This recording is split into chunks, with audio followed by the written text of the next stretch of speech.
हो बच्चों, क्या हाल चाल।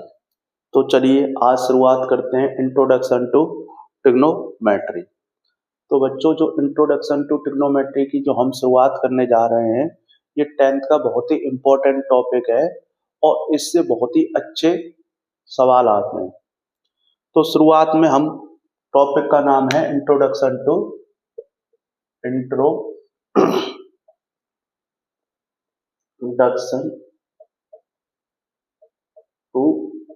ट्रिग्नोमेट्री। देखो ये जो ट्रिग्नोमेट्री शब्द है ये ग्रीक भाषा का शब्द है। ट्रिग्नोमेट्री ये 3 शब्दों को मिलकर बना है।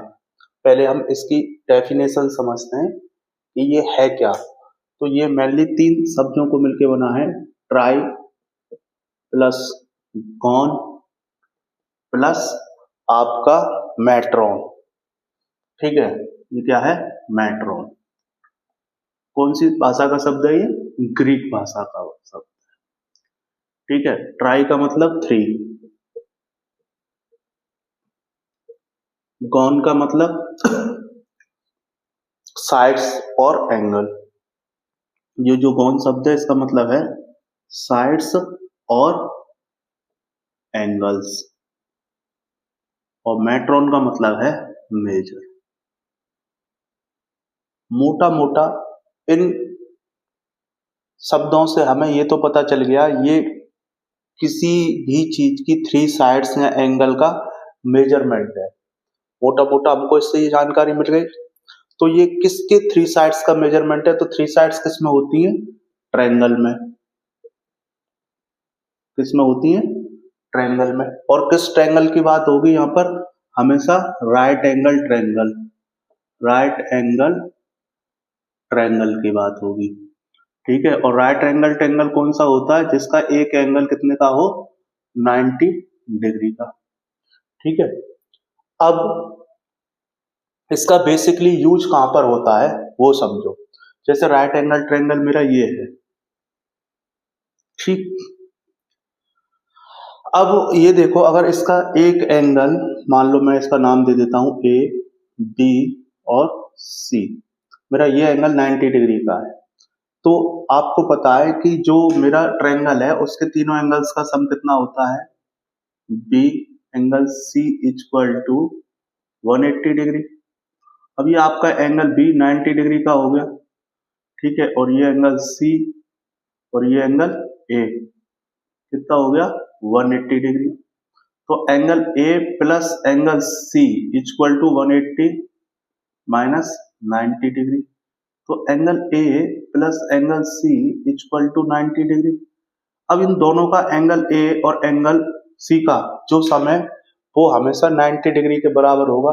तो इसका मतलब अगर ये 90 डिग्री से कम होंगे हमेशा ए और सी, और अगर कोई एंगल 90 डिग्री से कम होते हैं तो वो एंगल कौन से होते हैं?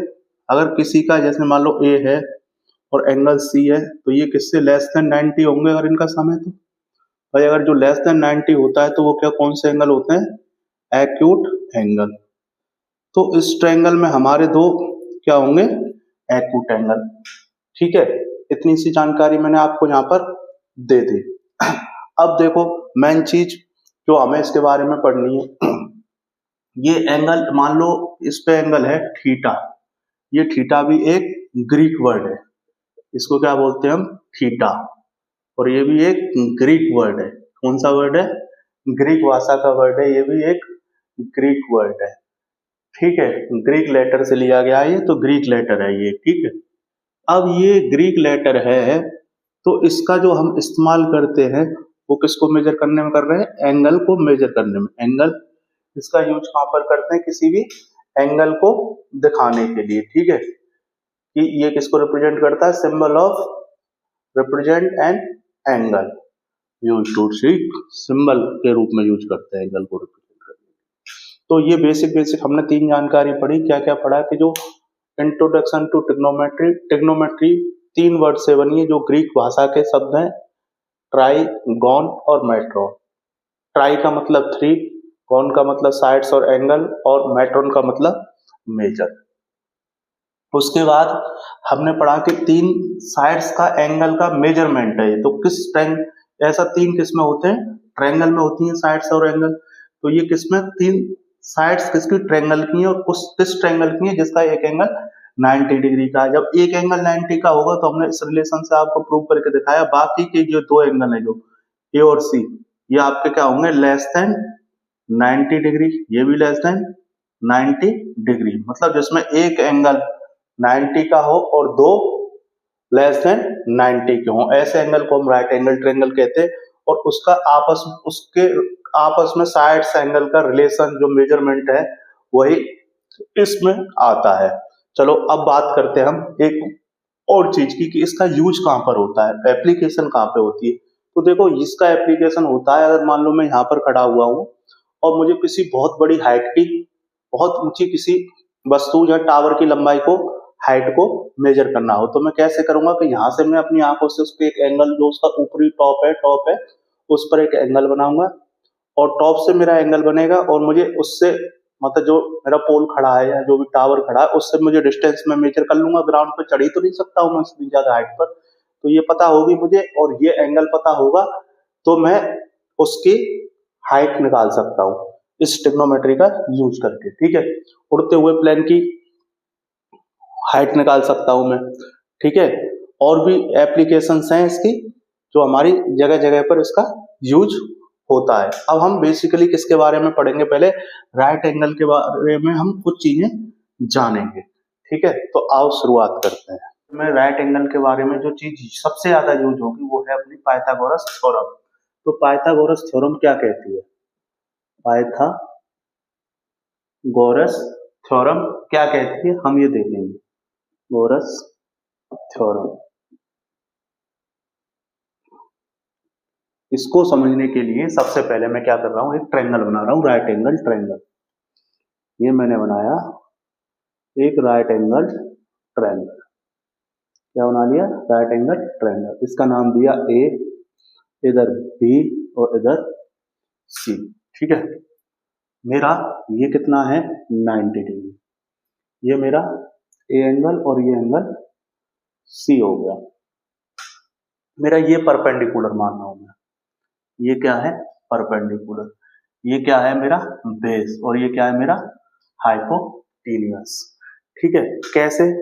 देखो क्या क्या लिखना है हमको कि मेरा ये जो P है, मैं यहाँ पे लिख देता हूँ एक बार। P क्या है मेरा? यहाँ पर परपेंडिकुलर।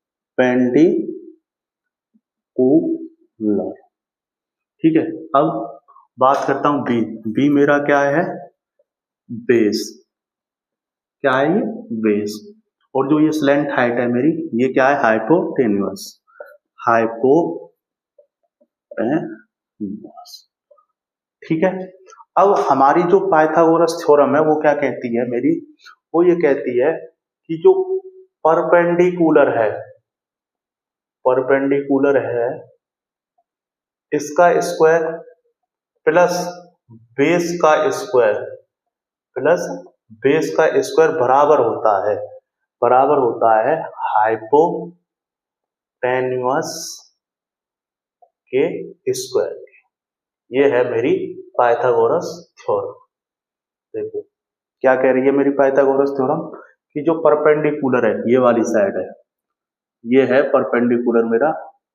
ठीक है, परपेंडिकुलर यानी p का स्क्वायर इक्वल टू h का स्क्वायर। ये है मेरी पाइथागोरस थ्योरम। अब इससे मैं क्या निकाल सकता हूं? अगर मुझे कोई दो चीज पता हो, या परपेंडिकुलर पता हो, बेस पता हो, तो मैं हाइपोटेन्यूस निकाल सकता हूं। यदि मुझे हाइपोटेन्यूस पता हो, बेस पता हो, तो मैं परपेंडिकुलर निकाल सकता हूं। यदि मुझे परपेंडिकुलर पता हो, हाइपोटेन्यूस पता हो, तो बेस निकाल सकता हूं। परपेंडिकुलर और बेस पता हो तो हाइपोटेन्यूस निकाल सकता हूं, और बेस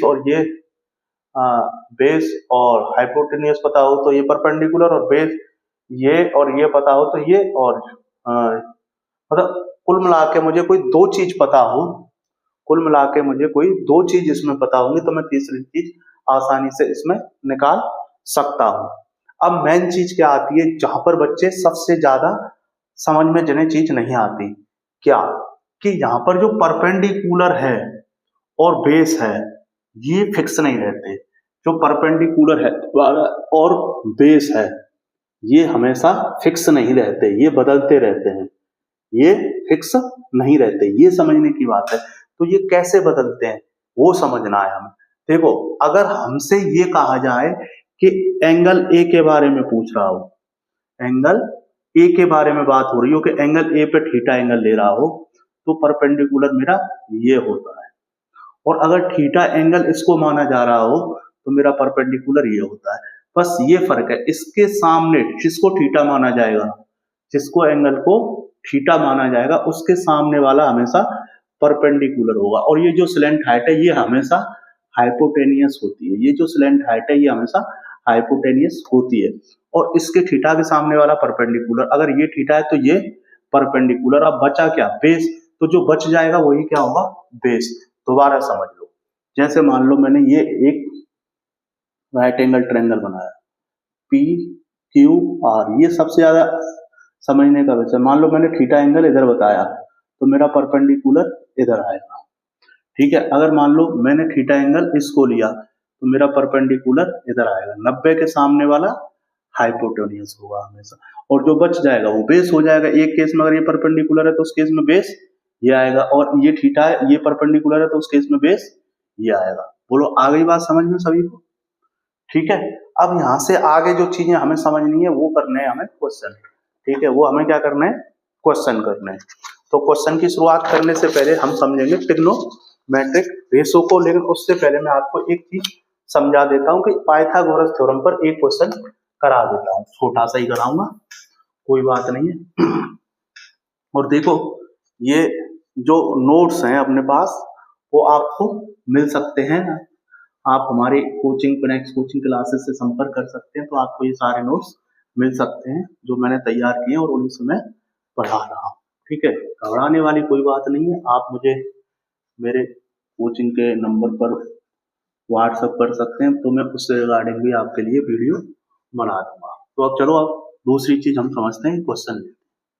मान लो आपको एक राइट एंगल ट्रायंगल देता है और क्वेश्चन में कहता है ये का आपका राइट एंगल ट्रायंगल है, ए बी और सी। आपको दे देता है ये साइड है 3 जो इसका परपेंडिकुलर है, बेस 4 और ये हाइपोटेन्यूज आपसे पूछता है। तो आप पाइथागोरस कैसे लगाओगे? तो देखो हमारी पाइथागोरस क्या कहती थी, p square b square equal to h square. तो पी की वैल्यू 3 का स्क्वायर, बी की वैल्यू 4 का स्क्वायर, एच स्क्वायर, 3 का स्क्वायर 9, 4 का स्क्वायर 16 और ये h का स्क्वायर। इनका सम कितना हो गया? 25 इक्वल टू एच स्क्वायर।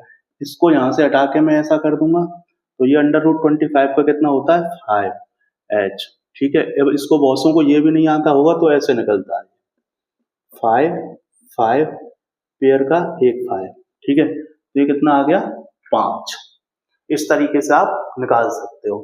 अगर ऐसा होता, मान लो ये देता ए बी सी, ठीक है, ये 5 दे देता, ये 3 दे देता, ये पूछता पी बताओ, तब क्या करते? तब भी यही लगाते, p square b square equal to h square. पी की वैल्यू पूछ रहा था, पी की स्क्वायर, पी की वैल्यू कितनी दे रखी है? 3 का स्क्वायर, एच 5 का square, p square plus 9 equal to 25, p square equal to, इसको उधर ले जाएंगे, इधर से प्लस का उधर जाएगा माइनस का, तो 9 कितना हो गया? पी स्क्वायर इक्वल टू 16, तो p equal to under root 16। तो इस तरीके से कितना आ गया? 4 आंसर। तो ये कितना हो जाता हमारा? 4। ऐसे बी की वैल्यू भी निकाल लेंगे। अब चलते हैं हम ट्रिग्नोमेट्रिक रेशो की तरफ, इसकी तरफ चलते हैं, ट्रिग्नोमेट्रिक रेशो। तो ट्रिग्नोमेट्रिक रेशो देखो, ट्रिग्नोमेट्रिक रेशो, ट्रिग्नोमेट्रिक रेशोज ये क्या है? ये किस चीज का नाम है? तो इधर समझो, there are 6 ratios of side of a right angle triangle, there are some 6 ratios of the sides of a right triangle with respect to its acute angle, which are called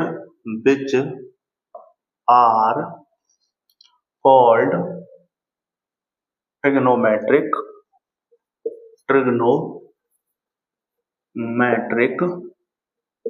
ratios of the angle। देखो ये definition की तो कोई खास बात नहीं है, main है समझने वाली बात। तो देखो मैं क्या करता हूँ, एक इधर राइट एंगल ट्रायंगल मैंने ये बना लिया, ठीक है, इसका नाम दे दिया ए बी और सी। ठीक है, अब आपको पता है ये क्या है, मेरी परपेंडिकुलर, ये क्या है परपेंडिकुलर, ये क्या है बेस, और ये क्या है हाइपोटेन्यूस।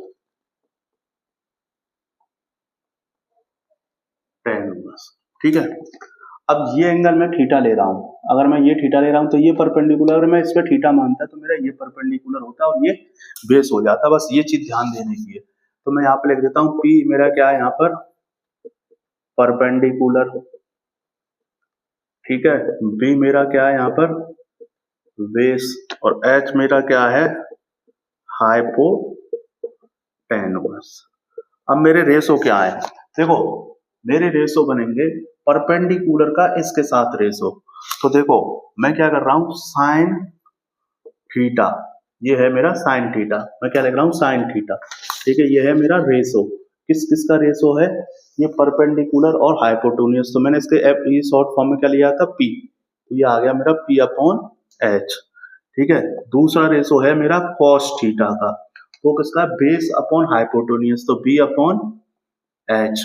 और तीसरा रेशो मेरा किसका होगा tan थीटा, वो किसका है मेरा P अपॉन बेस, मतलब परपेंडिकुलर अपॉन बेस का। ठीक है, इसके बाद जस्ट इनके रेसिप्रोकल उल्टे क्या होते हैं कोसेक थीटा, कोसेक थीटा क्या होता है इसका रेसिप्रोकल H अपॉन P। ठीक, उसके बाद आ जाओ मेरा इसका उल्टा, इसका होता है सेक थीटा, इसका रेसिप्रोकल। ठीक है, ये आपस में रेसिप्रोकल होते हैं, तो ये हो गया H अपॉन B। ऐसे ही इसका रेसिप्रोकल कॉट थीटा, तो इसका रेसिप्रोकल क्या होगा मेरा B अपॉन P। ठीक है, अब इनको सबको याद रखने के लिए एक ट्रिक है, वो मैं लिख दे रहा हूं, जो इसको हम बोल सकते हैं निंजा ट्रिक। तो वो क्या ट्रिक है यहां पे लिख देता हूं, वो ट्रिक है बोलो पंडित बद्री प्रसाद हर हर हर हर भोले इक्वल्स टू सोना चांदी तोले, सोना चांदी तोले। देखो यहां से ट्रिक काम करेगी, कैसे देखो पंडित बद्री प्रसाद हर हर बोले सोना चांदी तोले। ठीक है, पंडित बद्री प्रसाद हर हर भोले सोना चांदी तोले। ठीक है, इसका साइन, इसका कॉस थीटा, इसका टेन थीटा। तो इस तरीके से याद रखने के लिए ये आप ट्रिक काम में ले सकते हो। इसके लिए एक और ट्रिक है, सोना चांदी से sine theta equal to P upon, देखो कैसे P B P H H B, Pandit Badri Prasad हर हर बोले, या पाकिस्तान भूखा प्यासा, पाकिस्तान भूखा प्यासा हिंदुस्तान हरा भरा, या कॉस थीटा हो गया ये, और टेन थीटा हो गया ये। इसका रेसिप्रोकल कोसेक सेक और कॉट हो जाएगा। ठीक है, तो ये इस तरीके से आप याद कर सकते हो। अब इनके रेसिप्रोकल के लिए कुछ और नियम है, वो मैं आपको दिखा देता हूँ, जो तुम्हें और चीजें इसके साथ याद रखनी पड़ेगी। देखो मैंने अभी आपको क्या ट्रिक बताई, पंडित बद्री प्रसाद हर हर बोले, सोना चांदी तोले। ठीक है, ये इसके बराबर, ये इसके बराबर और ये इसके बराबर। इसके अलावा कुछ फॉर्मूले और हैं, वो भी आपको ऑलवेज रिमेम्बर रखने हैं, याद रखने हैं। क्या है वो, कि जो साइन थीटा होता है वो 1/cos थीटा के बराबर, जो cos थीटा होता है वो 1/sec थीटा के बराबर होता है, और जो tan थीटा होता है वो 1/cot थीटा के बराबर होता है, और जो cosec थीटा है उसको हम 1/sin थीटा लिख सकते हैं, और जो ये sec थीटा है इसको हम 1/cos थीटा लिख सकते हैं, और जो cot थीटा है उसको हम 1/tan थीटा लिख सकते हैं। और एक चीज है याद करने की, tan थीटा बराबर sin theta upon cos theta, और cot थीटा बराबर cos theta upon sin theta. ये फॉर्मूले भी आपको याद रखने हैं। ठीक है, इनको आप याद कर लेते हो, उसके बाद होते हैं क्वेश्चन चालू। तो हम अब एक एग्जाम्पल करते हैं, शुरुआत एग्जाम्पल से करते हैं, तो आपकी जो और चीजें हैं वो क्लियर हो जाएंगी, जो अभी तक आपके क्लियर नहीं हो पाएंगे वो क्वेश्चनों से क्लियर हो जाएंगे, क्योंकि जनरली मैथ में प्रैक्टिस से ही क्वेश्चन करने के बाद ही चीजें ज्यादा क्लियर होती हैं। क्वेश्चन लिखेंगे, example given tan a equal to 4/3, calculate all other trigonometric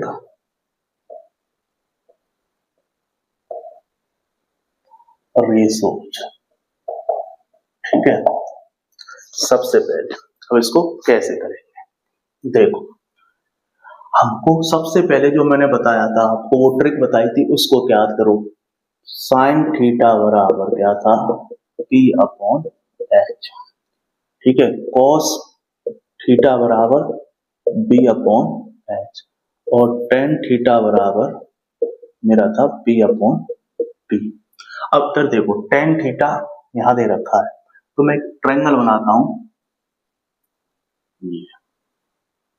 ठीक है, ये मैंने क्वेश्चन सही लिखा है। ठीक है, ये ट्रायंगल बना लिया मैंने, बनाया ए बी और सी।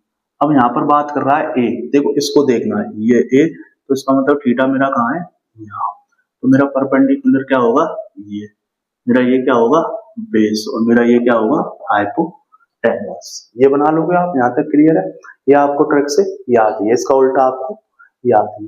अब ये कह रहा है 4/3, तो यहाँ पर मेरा क्या है, ये क्या हो जाएगा P, और ये क्या हो जाएगा B। देखो इससे कंपेयर करोगे तो हो गया, तो मैंने यहाँ पर क्या रख दिया, P की जगह 4 और इसकी B की जगह 3। मुझे H निकालना है, तो मुझे आएगी याद पाइथागोरस थ्योरम, मैंने बताया था।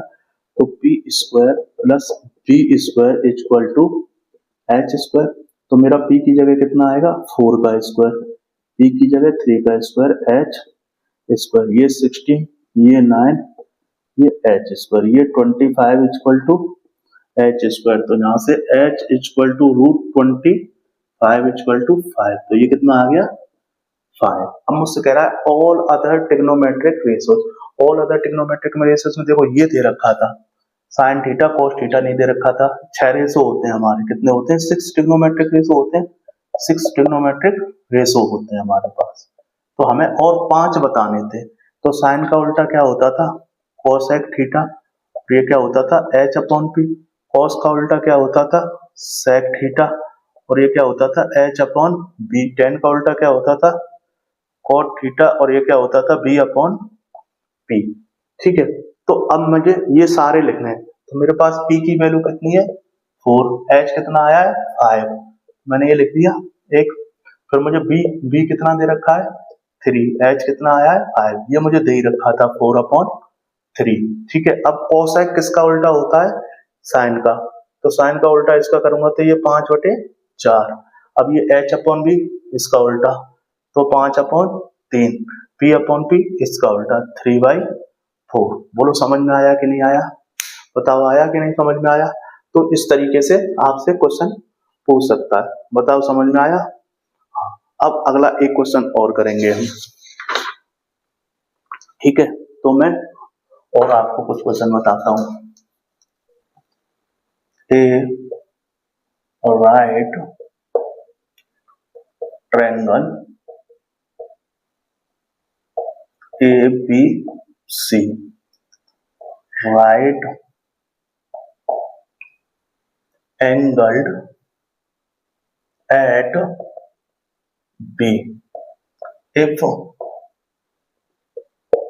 tan A equal to 1, then verify that 2 sin A cos A equal to 1। देखो इस क्वेश्चन को हम कैसे करें। हमसे कह रहा है कि ये सब कुछ हमें दे रखा है और ये हमें प्रूव करना है। तो सबसे पहले कह रहा है एक राइट एंगल बनाया मैंने, देखो कह रहा है राइट एंगल। तो ABC एक राइट एंगल ट्रायंगल बनाया और उसमें कह रहा है कि राइट एंगल कहाँ पे है? बी पर है। देखो ठीक है, कोई बात नहीं है। अब हमने बना दिया, बात कर रहा है tan A की। तो मैंने क्या कहते हैं, जहां पर ये दे रखा हो उसको क्या मानना है? थीटा। तो ये क्या हो जाएगा मेरा? P। और ये क्या हो गया? B। और ये क्या हो जाएगा? H। tan A मुझे कितना दे रखा है? ये। तो मेरी आइडेंटिटी क्या कहती है कि sin A equal to P upon H। Sorry, मेरी रेशो क्या कहते हैं, आइडेंटिटी नहीं, गलती से निकल गया। P अपॉन H और tan A equal to tan A equal to P upon B। यहाँ पर ये दे रखा है 1, तो क्या मैं इसके नीचे 1 लिख सकता हूँ? बोलो। अब मैंने 1 लिख दिया तो ये मेरा क्या हो गया? P और ये क्या हो गया? B। तो मेरा P 1 और B भी मेरा 1। मुझे H निकालना है। तो मैं जानता हूँ मेरे पास है P square plus B square equal to H square. तो P की वैल्यू कितनी है? 1 का स्क्वायर। 1 का square equal to H square. तो 1 + 1 equal to H square. 2 equal to H square. इसको हटाया √2। H की वैल्यू कितनी आ गई? √2। ठीक है, अब आते हैं हम और आगे। अब हम क्या करते हैं, ये √2 आ गया। चलो हाँ नहीं, मैं थोड़ा सा बदलाव करते हैं। अब हमें निकालनी है ये वैल्यू साइन ए की। तो साइन ए क्या होता है हमारा? P upon H। तो P क्या था? 1। H कितना है? √2। कॉस ए कितना है? 1 अपॉन √2। ठीक है, अब यहाँ से मुझे वैल्यू पता चल गई। अब मुझे प्रूव करना है, मैंने लिख लिया दोबारा से 2 sin A into cos A equal to 1। अब मुझे इन पे वैल्यू लिखनी है यहाँ से, तो मेरी वैल्यू आ गई। अब मुझे वैल्यू लिखनी है, तो 2 इंटू 1 अपॉन √2 और इसकी भी 1 अपॉन √2। √2 और √2 को मिला के ये 2 कट गया, क्योंकि हम देखो 2 को लिख सकते हैं √2 इंटू √2। इसकी जगह एक तो ये और इससे ये कट गया, तो कितना आ गया? 1। तो मेरा LHS इक्वल टू RHS आ गया। बोलो हो गया कि नहीं? हेंस प्रूफ हो गया कि नहीं हो गया? हो गया। आ गया समझ में सभी को?